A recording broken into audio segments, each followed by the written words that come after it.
Dear students, welcome to our YouTube channel maths study zone.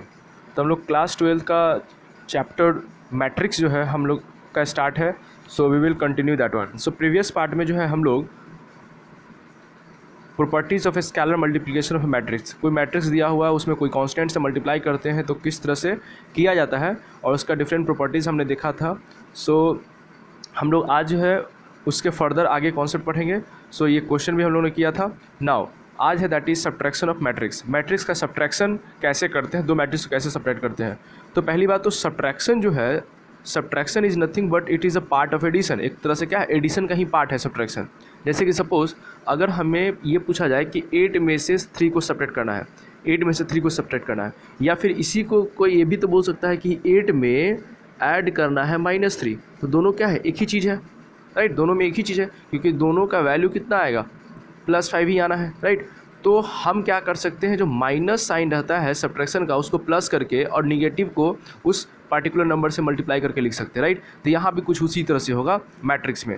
तो if A and B are two matrices, here it is written, अगर A और B क्या है, दो matrix है of the same order. देखो addition subtraction possible होने के लिए क्या कंडीशन है कि दोनों मैट्रिक्स का ऑर्डर सेम होना चाहिए।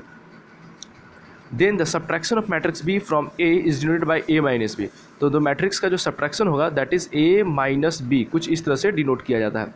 एंड इज़ डिफाइंड एज, उसको डिफाइन कैसे करते हैं हम लोग, ए माइनस बी है, सपोज ए माइनस बी है, तो यहाँ पे इसी को हम इक्विवेलेंट लिख सकते हैं ए प्लस और माइनस ऑफ बी, इस तरह से लिख सकते हैं, राइट। मतलब निगेटिव साइन जो है मैट्रिक्स बी के हर एलिमेंट से मल्टीप्लाई करके और फिर उसको ए के साथ ऐड कर देंगे, तो दोनों एक ही चीज़ है। जैसे suppose we are moving with question number 9 है, if A is equal to 1 2 3 2 3 1। मतलब ये मैट्रिक्स ए जो है, पहले ऑर्डर देखो कितना है, तो इसमें 2 रोज है, यू कैन सी 2 रोज, इसका मतलब 2 बाय, और कितने कॉलम्स है, 3 कॉलम्स है, मतलब 2/3। तो मैट्रिक्स ए का ऑर्डर हो गया 2/3। मैट्रिक्स बी का देखा जाए तो यहाँ भी 2 रो है, तो 2 बाय, और यहाँ पे 3 कॉलम्स है, दैट मीन्स 3। तो दोनों मैट्रिक्स का देखें हम लोग तो ऑर्डर कितना है, 2/3, दैट मीन्स ऑर्डर सेम है।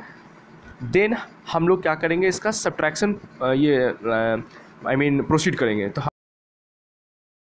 हमें यहाँ पे 2 टाइम्स ए, मतलब मैट्रिक्स ए में स्केलर मल्टीप्लाइड है 2, तो 2 से पहले मल्टीप्लाई करेंगे मैट्रिक्स ए में और फिर उसको बी से सब्ट्रैक्ट किया जाएगा। तो फर्स्ट ऑफ ऑल हम क्या करेंगे, 2a का वैल्यू निकालेंगे। 2a यहाँ हो सकता है कि a माइनस बी भी पूछा जा सकता है, लेकिन यहाँ पे 2a माइनस बी है, राइट। तो first of all we will find 2a। तो यहाँ पे क्या करो, 2a माइनस बी है तो 2 टाइम्स, यहाँ 2 इंटू, अब मैट्रिक्स ए को लिख दिया गया है, ये मैट्रिक्स ए ही है ना, you can C over here matrix A है, माइनस ऑफ माइनस साइन, उसका बी मैट्रिक्स है तो बी लिख दिया गया है, ओके। नाउ अब यहाँ पे क्या है, मैट्रिक्स ए से पहले यहाँ पे कोई कांस्टेंट 2 है, तो इसका मतलब क्या है कि ये स्केलर मल्टीप्लिकेशन है। तो हमने स्केलर मल्टीप्लिकेशन में क्या पढ़ा था मैट्रिक्स का, कि जो भी कांस्टेंट मल्टीप्लाई करना है किसी मैट्रिक्स में तो वो हर एलिमेंट के साथ मल्टीप्लाई होगा। मतलब 2 इंटू 1 2, 2 इंटू 2 4, 2 इंटू 3 6, फिर उसी तरह से सेकेंड रो में मल्टीप्लाई होगा तो 2 इंटू 2 4, 2 इंटू 3 6, 2 इंटू 1 2। तो इस तरह से हमने 2 टाइम्स मैट्रिक्स ए किया तो ये आ जाएगा। फिर क्या करना है मुझे, यहाँ पे माइनस साइन है, तो मैंने अभी जस्ट बताया कि माइनस को रिप्लेस कर दो किससे, प्लस साइन से, इसको प्लस साइन से, और ये जो माइनस साइन है ये क्या हो जाएगा, हर एलिमेंट के साथ मल्टीप्लाई कर देंगे इनसाइड द मैट्रिक्स, राइट। तो ये -3 हो जाएगा, फिर माइनस इंटू -1 +1 हो जाएगा, फिर माइनस इंटू +3 -3, और माइनस को माइनस +1, फिर माइनस को 0 से तो 0 हो जाएगा, फिर माइनस को 2 से करेंगे तो -2। देखो इस तरह से करो, या सिंपल सी बात है, जब माइनस को हम लोग प्लस में चेंज करेंगे और माइनस को जब मल्टीप्लाई करना होता है तो इस मैट्रिक्स के अंदर जितना भी एलिमेंट है ना उसका साइन को अपोजिट कर दो, प्लस है तो माइनस, माइनस है तो प्लस, सिंपल सी बात, राइट। तो वही चीज़ क्या होगा, you can see sign opposite हो गया। अब ये देखो दोनों मैट्रिक्स क्या है, सिंपल एडिशन हो गया। अब दोनों मैट्रिक्स को ऐड करना है तो एडिशन तो आप लोग पता है, करस्पॉन्डिंग एलिमेंट को क्या करेंगे हम लोग, ऐड कर देते हैं। तो यू कैन सी 2 जो है यहाँ पे जो 2 है करस्पॉन्डिंग 2 और -3 ऐड होगा, तो 2 -3 हो जाएगा, फिर 4 + 1 हो जाएगा 6, और प्लस ऑफ -3 तो मतलब 6 -3, फिर 4 1 के साथ तो 4 + 1, फिर 6 0 के साथ, फिर 2 -2 के साथ ऐड होगा। तो we had written this one like this, ये हो जाएगा। और यहाँ पे 2 -3 -1, 4 + 1 5, 6 -3 3, 4 + 1 5, 6 + 0 6 एंड 2 -2 0। तो इस तरह से हम लोग ऐड कर लेंगे मैट्रिक्स का। I hope there should not be any problem, इस तरह से किसी को प्रॉब्लम नहीं होना चाहिए। नाउ अब जो है हम लोग मल्टीप्लिकेशन ऑफ मैट्रिक्स का मल्टीप्लाई कैसे होता है उसको सीखेंगे, and this is very important from the matrix point of view. Addition आपको रेयरली ही क्वेश्चन पूछा जाएगा कि एडिशन सब्ट्रैक्शन ईजी है, लेकिन मल्टीप्लिकेशन थोड़ा क्या होता है, वो थोड़ा लेंदी होता है। आई मीन उसको मल्टीप्लाई करना इजी है, बट उसमें कोई भी एक स्टेप मिस हो जाएगा, कोई करस्पॉन्डिंग एलिमेंट अगर किसी से मल्टीप्लाई नहीं होगा तो गलत हो जाएगा, राइट। तो इसको ध्यान से समझना कैसे करते हैं हम लोग। नाउ अब यहाँ पे क्या है, मैट्रिक्स ए है, ए आई जे एम क्रॉस एन, मतलब एम बाई एन है। दो एक मैट्रिक्स है ए जिसका एलिमेंट ए आई जे है, ऑर्डर क्या है एम बाई एन। दूसरा मैट्रिक्स है बी आई जे जिसका ऑर्डर क्या है N by P. Are two matrix, यहाँ पे देखो दो मैट्रिक्स है, ऑर्डर देखो अलग अलग ऑर्डर है, ठीक है। ये एम बाई एन है और ये एन बाई पी है। Then the product A B is of order m by p and is defined as a b I j equal to ith row of a jth column b for all I equal to 1 to से m तक और j equal to 1 to p। पहली बात तो क्या है, matrix define होने के लिए क्या कंडीशन पहले समझो। अगर सपोज इसको एग्जांपल समझते हैं हम लोग डायरेक्टली। अगर सपोज मैट्रिक्स ए हमारे पास है 2 3 5 6 3 8, कुछ इस तरह से मैट्रिक्स है ए, और दूसरा मैट्रिक्स बी है, मैट्रिक्स बी है 5 7 3 2। यहाँ पे मैट्रिक्स देखा जाए तो मैट्रिक्स ए का जो ऑर्डर कितना है 2/3 का है, 2 रो 3 कॉलम्स है, और मैट्रिक्स बी देखें तो क्या है, क्लियर। देखो मैट्रिक्स ए और बी का प्रोडक्ट ए बी जो होगा मतलब ए इंटू बी जो होगा, A into B, A B denote कर रहा है, मतलब दोनों का जो प्रोडक्ट है मैट्रिक्स ए और मैट्रिक्स बी का प्रोडक्ट जो ए बी होगा, ये तभी डिफाइन होगा जब जैसे मैट्रिक्स ए पहले लिखा गया है, तो मैट्रिक्स ए का जो ऑर्डर है, तो ऑर्डर में चलो तो 2/3 है, मतलब इसका कॉलम लास्ट वाला जो लास्ट होता है कॉलम होता है, तो मैट्रिक्स ए का जो कॉलम है वो मैट्रिक्स बी के रो को इक्वल होना चाहिए, मतलब ये दोनों इक्वल होना चाहिए था। ध्यान से देखो ए बी प्रोडक्ट निकाल रहे हैं, मतलब ए का जो कॉलम्स है, number of columns should be equal to the number of rows of the second matrix, B matrix के रोज के इक्वल होगा। अगर ये 3 और 2 इक्वल होगा तब भी क्या है ए बी प्रोडक्ट पॉसिबल है, अदरवाइज नॉट पॉसिबल।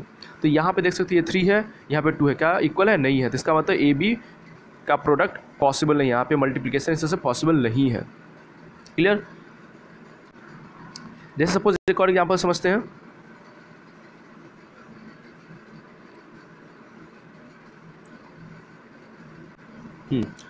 यहाँ पे क्या है, सपोज मैट्रिक्स ए ले लिए हम 2 3 6 2, कोई मैट्रिक्स है 2/2 ऑर्डर का, और मैट्रिक्स बी है 2 4 6 -1 0 2, कुछ इस तरह से है।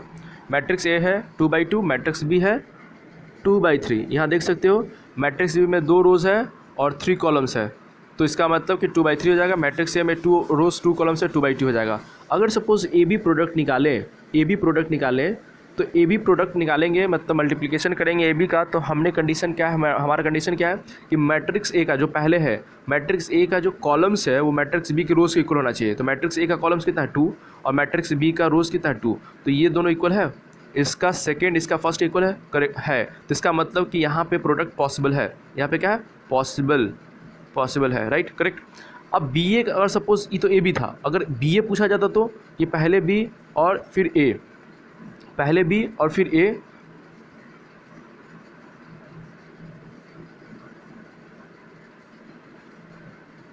पहले बी और फिर ए है, तो क्या बी ए प्रोडक्ट पॉसिबल है नहीं है, तो इसका करने के लिए क्या है, बी का पहले मैट्रिक्स बी है तो बी का कॉलम्स देखो, तो बी का कॉलम्स कितना है 3, तो 3, और ए का रोज कितना है 2 क्या इक्वल है, नॉट इक्वल। तो नॉट इक्वल अगर यही इक्वल नहीं है, इसका मतलब कि ये दोनों का प्रोडक्ट पॉसिबल नहीं है, तो नॉट पॉसिबल, प्रोडक्ट क्या होगा, नॉट पॉसिबल, संभव ही नहीं है, करेक्ट। तो आई होप ये चीज़ समझ में आ गया होगा इन सबको कि प्रोडक्ट तभी पॉसिबल है जब मैट्रिक्स फर्स्ट का जो कॉलम्स है वो मैट्रिक्स सेकेंड का और रो के इक्वल होना चाहिए, then only it is possible, otherwise not possible, correct. Now अब हम लोग जो है, हाँ, तो ये चीज़ वही लिखा हुआ है कि अगर सपोज मैट्रिक्स ए का ऑर्डर m/n है और मैट्रिक्स बी का ऑर्डर n/p है, तो प्रोडक्ट ए बी पॉसिबल तभी होगा जब ए का जो ऑर्डर है m/n और बी का जो ऑर्डर है n है, ए का कॉलम्स और बी का रोज इक्वल होगा, तो ये दोनों इक्वल है, तो अब ये दोनों इक्वल हो गया, तब इसका मतलब कि पॉसिबल है तो पॉसिबल जो होगा तब प्रोडक्ट जो हम लोग निकालेंगे ए बी, प्रोडक्ट जो ए बी निकालेंगे उसका ऑर्डर क्या होगा। तो ये जो एन कॉमन हो गया ना, तो इसको छोड़ दो तो बचा क्या एम पी। इसका मतलब इसका जो ऑर्डर रहेगा एम बाई पी। पहला मैट्रिक्स का जो रोज और सेकंड मैट्रिक्स का जो कॉलम होगा वही होता है उसका ऑर्डर, तो एम बाई पी लिखते हैं। उसको क्या लिखते हैं ऑर्डर, एम बाई पी। तो ए बी का जो प्रोडक्ट होगा that will be of the order M by P. अब उसका मल्टीप्लिकेशन कैसे होता है, तो आइए जैसे कि सपोज ये पूरा जो एक्सप्रेशन है वो आप लोग को ऐसे डायरेक्टली समझ में नहीं आएगा, लेकिन हम उसको एग्जाम्पल समझते हैं, then that will be understandable, वो समझ में तभी आएगा। तो हम लोग क्या करते हैं, एग्जाम्पल समझते हैं। सपोज हमारे पास मैट्रिक्स ए है 1 2 2 3, सपोज ये मैट्रिक्स ए है, इसका ऑर्डर है 2/2। और दूसरा मैट्रिक्स है बी, सपोज इसका है 1 -1 -2 0 0 1, कुछ इस तरह से है, राइट। छोटे छोटे लेते हैं सो दैट कि ये इजीली हो जाए, बन जाएगा। अब मैट्रिक्स ए का ऑर्डर है 2/2, मैट्रिक्स बी का ऑर्डर है 2/3। अब क्वेश्चन ये है कि दोनों का प्रोडक्ट करें, ए बी का प्रोडक्ट करें, तो ये मैट्रिक्स पॉसिबल है या नहीं है। तो पहले कंडीशन देख लो, तो मैट्रिक्स ए का क्या होना चाहिए, कॉलम्स, तो सेकंड कॉलम्स है। बी मैट्रिक्स का क्या होना चाहिए, रोज 2, क्या दोनों इक्वल है। तो इसका मतलब कि ये मैट्रिक्स पॉसिबल है, मैट्रिक्स पॉसिबल है, दोनों का दोनों क्या है, इक्वल है, तो मैट्रिक्स पॉसिबल है। अब क्वेश्चन ये है कि ए बी का ऑर्डर क्या होगा। तो ऑर्डर करने के लिए क्या मैंने क्या बताया था, जो कॉमन है उसको छोड़ दो। जैसे ये और ये कॉमन था तो इसको लीव कर देना था, बचा क्या 2/3, मतलब 2/3 ऑर्डर आएगा। जो मैट्रिक्स बनेगा प्रोडक्ट ए बी वो कितना ऑर्डर का बनेगा, 2/3 का, राइट। अब हम लोग प्रोडक्ट कैसे निकालते हैं इसको समझते हैं। नाउ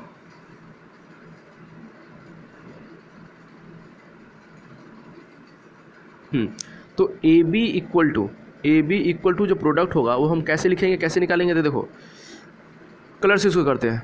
हम क्या करेंगे, मैट्रिक्स ए है तो मैट्रिक्स ए का जो फर्स्ट रो है वो करस्पॉन्डिंग फर्स्ट कॉलम के साथ मल्टीप्लाई होगा मैट्रिक्स बी का। देखो जिस ऑर्डर में लिखे हैं एरो देख रहे हो, इस तरह से मल्टीप्लाई करना है।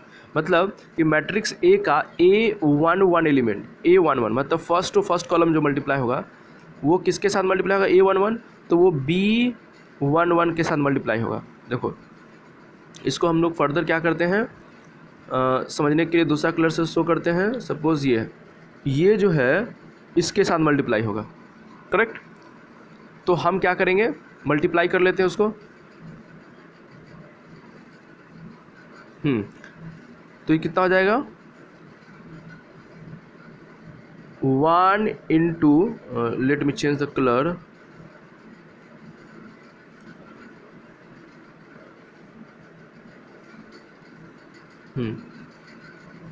वन इंटू 1, ये पहला इसके साथ हो गया।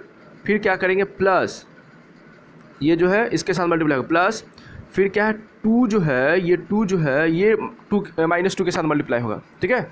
ये 2 जो है इसके साथ मल्टीप्लाई होगा तो क्या होगा 2 इंटू -2, 2 इंटू -2, ऐसे में ये चीज़ें।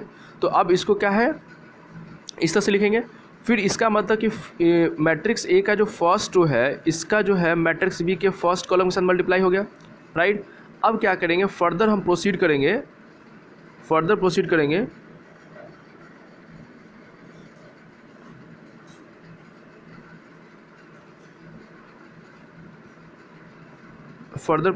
हम लोग। अब इसको करते हैं फर्स्ट रो सेकंड कॉलम के साथ मल्टीप्लाई, ठीक है। मैट्रिक्स ए का पहला रो मैट्रिक्स बी के फर्स्ट कॉलम के साथ, फिर मैट्रिक्स ए का जो फर्स्ट रो है वो मैट्रिक्स बी के सेकंड कॉलम के साथ, तो इस तरह से मल्टीप्लाई किया जाता है, ओके। तो अब हम लोग करेंगे इसको, तो 1 किसके साथ मल्टीप्लाई होगा, फिर 1 इंटू -1, करेक्ट। अब फिर 2 इंटू 0, तो 0 हो जाएगा, डायरेक्टली लिख सकते हैं। उसी तरह से अब क्या करेंगे हम लोग, मैट्रिक्स एक ये तो हो गया, first row second column multiply हो गया। अब क्या करेंगे, फिर फर्स्ट रो थर्ड कॉलम के साथ, अब फर्स्ट रो थर्ड कॉलम के साथ मल्टीप्लाई करेंगे। तो फर्स्ट रो तो है ही और थर्ड कॉलम क्या है हमारे पास, तो ये है, तो इसको मल्टीप्लाई करेंगे उसी तरह से करस्पॉन्डिंग एलिमेंट को। तो फिर 1 फिर 0 के साथ मल्टीप्लाई होगा, तो 1 इंटू 0 0, प्लस फिर 2 किसके साथ मल्टीप्लाई होगा, 1 के साथ, तो 2 इंटू 1 2, तो इस तरह से हो जाएगा, ओके। अब क्या करेंगे, फर्स्ट रो का सब कॉलम के साथ मल्टीप्लाई हो गया। नाउ अब हम लोग क्या करेंगे, सेकेंड के साथ मूव करेंगे। तो यहाँ पे क्या है हमारे पास, अब मैट्रिक्स फर्स्ट का जो सेकेंड कॉलम है वो मैट्रिक्स सेकेंड का अब हम लोग उसका फर्स्ट कॉलम के साथ मल्टीप्लाई करेंगे। ठीक है, अब क्या है, मैट्रिक्स ए का सेकेंड रो फिर मैट्रिक्स बी के फर्स्ट कॉलम के साथ, तो फिर करस्पॉन्डिंग मतलब 2 जो है पहले 1 के साथ मल्टीप्लाई होगा, तो 2 इंटू 1 2, 2 इंटू 1 2 डायरेक्टली लिख सकते हैं। फिर क्या करेंगे, 3 को -2 के साथ तो -6, इस तरह से कर सकते हैं, 3 इंटू -2 -6। उसी तरह हम लोग क्या करेंगे, मैट्रिक्स फर्स्ट का जो फर्स्ट रो है, सेकेंड रो है मैट्रिक्स ए का जो सेकेंड रो है मैट्रिक्स बी के सेकेंड कॉलम के साथ मल्टीप्लाई होगा। ठीक है, तो इसको ध्यान समझना कैसे कैसे मल्टीप्लाई करना होता है। अब इसके साथ मल्टीप्लाई होगा, तो यहाँ पे 2 -1 के साथ मल्टीप्लाई होगा तो -2 हो जाएगा। अब देखो करस्पॉन्डिंग के सामने लिखना है।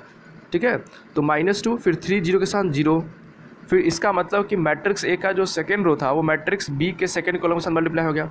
नाउ वी विल मूव, कौन सा हम लोग अब मूव करेंगे, मैट्रिक्स बी के थर्ड कॉलम के साथ। तो यहाँ पे मल्टीप्लाई करोगे तो 2 इंटू 0 0 प्लस फिर 3 इंटू 1 3। तो इस तरह से हम लोग क्या करते हैं, मल्टीप्लाई करते हैं। आई होप ये चीज़ें आपको समझ में आ गया होगा। अब क्या करेंगे, इसको सिंप्लीफाई कर देंगे। तो पहला क्या है, 1 इंटू 1 1, और यहाँ पे कितना है 2 इंटू -2 तो -4 हो जाएगा। अब -4 और 1 -3, क्लियर। फिर 1 इंटू -1 1, फिर ये हो जाएगा 0 टू 2 2 -6 -4, और ये आ जाएगा -2, और ये हो जाएगा 3। तो ये रिक्वायर्ड ए बी प्रोडक्ट आया। आई होप ये सबको क्लियर होगा। इस पर हम एक और क्वेश्चन कर लेते हैं so that it will be easy to understand. फिर से एक बार देख लेते हैं। अगर सपोज सिंपल से मैट्रिक्स लेते हैं, सपोज मैट्रिक्स ए है दैट इज इक्वल टू 2 0 0 1, इस तरह से लिया, और मैट्रिक्स बी हमने लिया 2 0, दोनों सेम हो जा रहा था, ऐसा करते हैं हम लोग। सपोज ये है 4, ये है 3, ये है 1 और ये है 2, इस तरह से। अब देखो यहाँ पे ए बी का प्रोडक्ट निकालना है कि दोनों का मल्टीप्लिकेशन कैसे होगा। तो मैट्रिक्स ए का ऑर्डर 2/2 और मैट्रिक्स बी का भी ऑर्डर 2/2। तो इसका मतलब क्या है कि मैट्रिक्स पॉसिबल होने के लिए, प्रोडक्ट पॉसिबल होने के लिए क्या कंडीशन है, सपोज हमें ए बी निकालना है। क्या निकालना है, ए बी। तो ए बी होने के लिए क्या है कि मैट्रिक्स ए का जो कॉलम्स है वो मैट्रिक्स बी के रोज के इक्वल होना चाहिए। तो 2 2 इक्वल है, इसका मतलब कि ये पॉसिबल है, दोनों इक्वल हो गया मतलब पॉसिबल है। अब हम लोग इसका प्रोडक्ट कैसे निकालेंगे, तो प्रोडक्ट निकालने के लिए क्या करना है, इस तरह से। अब यहाँ पे हम जैसे जैसे कलर शो कर रहे हैं वैसे समझते जाना है कि पहले फर्स्ट रो मैट्रिक्स बी का फर्स्ट कॉलम के साथ मल्टीप्लाई करना है बस। तो 2 इंटू 4, तो वो भी करस्पॉन्डिंग होगा, तो 2 इंटू 4 पहले, तो 2 इंटू 4 8 प्लस फिर 0 इंटू 1 तो 0। फिर उसी तरह से फर्स्ट रो मैट्रिक्स ए का फर्स्ट रो अब मैट्रिक्स बी का सेकेंड कॉलम के साथ, मैट्रिक्स बी का सेकेंड कॉलम के साथ मल्टीप्लाई होगा। तो सेकेंड कॉलम ये है, ठीक है, अल्टरनेट चला मतलब ए फर्स्ट रो लेना है फिर मैट्रिक्स बी का कॉलम के साथ। तो 2 इंटू 3 मतलब 6 डायरेक्टली लिख सकते हैं, 6 लिख देंगे, प्लस फिर 0 इंटू 2 0, करेक्ट। इसका मतलब फर्स्ट रो के साथ सब कॉलम का मल्टीप्लाई हो गया। अब फर्दर क्या मूव करेंगे हम लोग, सेकेंड रो में मूव करेंगे किसका, matrix B A, matrix A का। मैट्रिक्स बी का जो फर्स्ट होगा वो मैट्रिक्स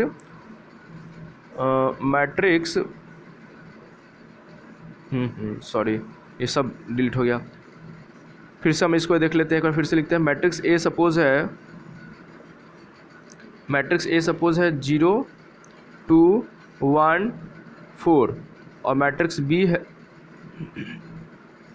2 1 3 2।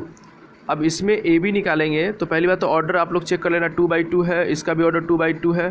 तो आई होप ये मल्टीप्लाई जो है तभी पॉसिबल है जब इसका मैट्रिक्स ए का जो फर्स्ट जो मैट्रिक्स ए का जो कॉलम्स है वो मैट्रिक्स बी के रो के इक्वल होना चाहिए। तो ये इक्वल है, इसका मतलब प्रोडक्ट पॉसिबल है। प्रोडक्ट पॉसिबल होगा तो हम लोग क्या करेंगे, करस्पॉन्डिंग मल्टीप्लाई करेंगे। तो फर्स्ट रो के साथ 0 के साथ पहले 2 तो 0 प्लस फिर 2 के साथ 3, तो 3 2 जा 6, मतलब फर्स्ट रो फर्स्ट कॉलम के साथ मल्टीप्लाई, फिर फर्स्ट रो सेकेंड कॉलम, तो 0 × 1 0, फिर 2 × 2 4। अब क्या करोगे, फिर सेकेंड रो फर्स्ट कॉलम के साथ, तो 1 × 2 2, अब प्लस फिर 4 × 3 12, फिर first row second row first second column के साथ, तो 1 × 1 1, अब प्लस फिर 4 × 2, तो 4 × 2 8। अब इसको करोगे तो कितना आ जाएगा, 0 6 6 4, और ये आ जाएगा 14 और ये 9।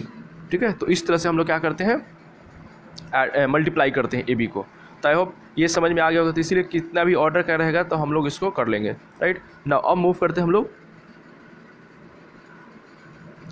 कुछ नोट डाउन किया हुआ है कि product of two matrices A and B is A B. दो मैट्रिक्स का जो प्रोडक्ट है वो कितना होता है, ए बी होता है। That is possible only when the number of columns in A is same as the number of columns in rows of rows B. ठीक है, ये तो सिंपल सी बात है, मैंने बताया तभी पॉसिबल होगा जब मैट्रिक्स ए का जो कॉलम्स होगा वो मैट्रिक्स बी के रोज के इक्वल होगा, करेक्ट। नाउ अब जैसे कि यहाँ पे फिर से फर्दर देख लेते हैं। लेट मैट्रिक्स ए दिया हुआ है, ये मैट्रिक्स ए है जिसका ऑर्डर कितना है 2/3, और मैट्रिक्स बी है ऑर्डर जिसका 3/2 है। तो क्वेश्चन है कि find A B and B A and so that A B does not equal to B A. पहले वाला है कि 2/3 और 3/2 का जो मैट्रिक्स दिया है तो उससे पहले ए बी निकालना है। तो ए बी निकालने के लिए पहले क्या कंडीशन है कि ए का मैट्रिक्स पहला का जो कॉलम्स है क्या मैट्रिक्स बी के रो से इक्वल है, तो 3 3 इक्वल है, इसका मतलब पॉसिबल है, तो ए बी पॉसिबल है, तो ए बी निकालेंगे। तो ए बी देख सकते हो, A B equal to A matrix और बी मैट्रिक्स लिख दिया गया है जैसे जैसे है। अब इसको मल्टीप्लाई कैसे करते हैं, तो ये 1 जो है इसके साथ पहले क्या करेंगे हम लोग, पहला रोज़ पहला कॉलम के साथ मल्टीप्लाई होता है तो करस्पॉन्डिंग एलिमेंट के साथ, मतलब ये 1 2 के साथ मल्टीप्लाई, तो 1 × 2 यू कैन सी, फिर -2, फिर -1 के साथ मल्टीप्लाई, तो -2 × -1 प्लस करके फिर 3 × 4, तो 3 × 4, करेक्ट। फिर अब फर्स्ट रो फर्स्ट कॉलम हो गया, अब क्या करेंगे सेकंड कॉलम के साथ, तो फर्स्ट रो अब सेकंड कॉलम के साथ मल्टीप्लाई होगा, फिर करस्पॉन्डिंग उसी तरह से, तो 1 × 1 को 3 के साथ मल्टीप्लाई, फिर उसी तरह से प्लस -2 को 2 के साथ मल्टीप्लाई, तो -2 और 2 मल्टीप्लाई करेंगे तो -4, और फिर 3 को -5 के साथ मल्टीप्लाई, तो -15 यू कैन सी। फिर उसी तरह से हम लोग फर्स्ट कॉलम के साथ मल्टीप्लाई, 3 × 2, तो 3 2 जा 6, फिर सेकेंड एलिमेंट इसके सेकेंड के साथ, तो 2 × -1, और फिर -1 को 4 के साथ, तो माइनस इस तरह से। फिर उसी तरह से अब सेकेंड रो को सेकेंड कॉलम के साथ मल्टीप्लाई, तो करस्पॉन्डिंग करना है, तो 3 × 3 3 × 3 9, फिर है 2 × 2 4, और फिर है -1 × -5, तो ये 5 आ जाएगा। आई होप ये आ गया। अब क्या करना है, इसको सिंप्लीफाई कर लेना, तो सिंप्लीफाई करोगे इसको, if you will do simplify, तो इसका वैल्यू कितना आ जाएगा, लेट मी शो, इसको करोगे तो ये आ जाएगा 1 × 2 +2, फिर -2 -1 +2, और 4 3 जा 12, तो इस तरह से आएगा। तो इसको ऐड करोगे तो 16 आ जाएगा। फिर इसको करोगे तो कितना आ जाएगा, 5 4 19 -19 और 3 है तो -16। फिर इसको सॉल्व करोगे तो 0 आ जाएगा, और इसको ऐड करोगे तो 18 आ जाएगा। तो इस तरह से हम लोग क्या करते हैं, ए बी निकाल लेंगे, राइट। A B. अब देखो बी ए निकालने के लिए ऑर्डर पहले चेक करो कि पॉसिबल है या नहीं। तो बी ए का ऑर्डर कितना है 3/2, और बी का ऑर्डर, सॉरी बी का नॉट बी ए, बी का ऑर्डर कितना है 3/2, और ए का मैट्रिक्स का ऑर्डर कितना है 2/3। अब देखो इसका जो कॉलम्स है इसके रो से इक्वल है, तो इसका मतलब ये भी पॉसिबल है, ये भी पॉसिबल है। और इस जो मैट्रिक्स का मल्टीप्लाई होकर आएगा बी ए, उसका ऑर्डर क्या होगा 3/3 का ऑर्डर होगा। तो यहाँ पे किया गया है बी है, तो मैट्रिक्स बी × ए। फिर उसी तरह से यहाँ प्रोसीड करेंगे, फर्स्ट रो फर्स्ट कॉलम के साथ, तो करस्पॉन्डिंग के साथ, तो 2 × 1, तो कितना आ जाएगा 2, प्लस फिर 3 × 3 3 3 जा 9, तो यहाँ पे 9 लिखा हुआ है। फिर उसी तरह से क्या करेंगे हम लोग, फर्स्ट रो सेकंड कॉलम, तो हम लोग क्या करेंगे 2 × -2 -4, फिर 3 × 2 +6। फिर उसी तरह से फर्स्ट रो थर्ड कॉलम के साथ, तो क्या हो जाएगा 2 के साथ 3, तो 2 3 जा 6, फिर 3 को मल्टीप्लाई करेंगे -1 के साथ, तो -3। दैट मीन्स फर्स्ट रो और ऑल कॉलम्स के साथ हो गया। अब क्या करेंगे सेकेंड रो फर्स्ट कॉलम के साथ, तो अब सेकेंड रो फर्स्ट कॉलम क्या लिखा गया, तो -1 को 1 के साथ मल्टीप्लाई करेंगे तो -1, फिर 2 को 3 के साथ करेंगे तो 6, राइट। फिर उसी तरह से सेकेंड रो सेकेंड कॉलम के साथ मल्टीप्लाई करेंगे 2 + 4, उसी तरह से आ जाएगा सेकेंड रो थर्ड कॉलम के साथ मल्टीप्लाई करेंगे करस्पॉन्डिंग के साथ, तो ये आ जाएगा -3 -2। फिर थर्ड रो फर्स्ट कॉलम, तो 4 इंटू 1, देखो 4 इंटू 1 4 और फिर -5 इंटू 3 के साथ तो -15, ठीक है। देखो करस्पॉन्डिंग एलिमेंट के साथ मल्टीप्लाई करना है, अगर इधर उधर एलिमेंट होगा तो सब गड़बड़ हो जाएगा। फिर second third row second column, फिर थर्ड रो थर्ड कॉलम के साथ मल्टीप्लाई करके हम लोग इस तरह से लिखेंगे। और यहाँ से करने के बाद जो है ये तो ईजी है, सॉल्व कर देना है और हम लोगों को डिफरेंट मैट्रिक्स जो है मिल जाएगा। तो यहाँ पे देख सकते हो ये मैट्रिक्स का क्या है, ऑर्डर आ जाएगा 3/3। देखो मैट्रिक्स का मल्टीप्लिकेशन ईजी है, लेकिन आप इस पर जितना ज़्यादा क्वेश्चन कर लो, जितना ज़्यादा प्रैक्टिस कर लो, तब वो ज़्यादा क्लियर हो जाएगा, ठीक है। तो आज के लिए इतना ही हम लोग रखते हैं। आप लोग करना क्या है कि मैट्रिक्स का मल्टीप्लिकेशन जो है खुद से या तो मैट्रिक्स लिख के बनाओ या फिर बुक से क्वेश्चन को सॉल्व करो, राइट। तो कल जो है हम लोग नेक्स्ट पार्ट में हम लोग प्रॉपर्टीज़ पढ़ेंगे। तो आज के लिए इतना रखते हैं। Thanks for watching the video.